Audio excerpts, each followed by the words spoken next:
Nairobi. Like you've mentioned it, we are coming to you live from the Kisumu shipyard, rather the Kisumu port. Specifically, as you can see behind me here, there are ships behind me. One is named MV Uhuru II and the other is named MV Uhuru I.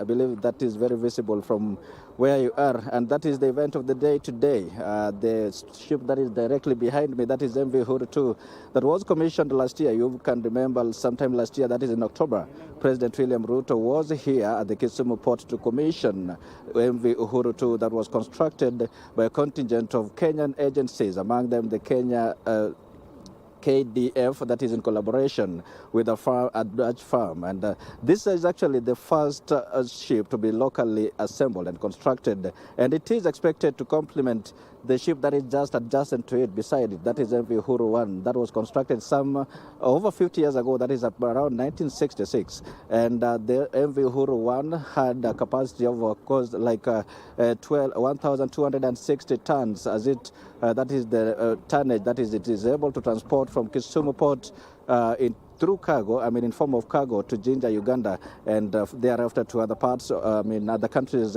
in the region. But then now this MV Uhuru II that I've said was constructed by the various agencies of the government, among them KDF, has a capacity to transport cargo that is amounting to 1,800 tons, and that is equivalent to 22 wagons. That is in totality equivalent to transporting up to 2 million liters of crude oil, that is to Jinja, Uganda, and thereafter to other various parts, other countries, of course, in the region here. And this facility actually is expected to meet the demands of freight services that has been demanded through transportation of cargo on Lake Victoria. And in the process, it is expected actually to improve maritime affairs and also blue economy harnessing. And last year when President William Ruto was here, he actually challenged the LREB counties here to invest and take advantage of the ship construction industry that is coming up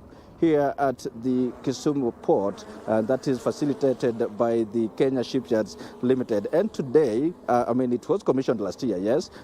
All along it has been under the management of Kenya Shipyards Limited. But then today we are expecting the Cabinet Secretary for Defense, that is Soipan Natuya, alongside the Transport Cabinet Secretary, that is Davis Chirchir, to oversee the handing over of MV Uhuru II from the Kenya Shipyards Limited Management to Kenya Railways Corporation. That means from today, officially after the official handing over, now this facility will be run and managed by the Kenya Railways Limited.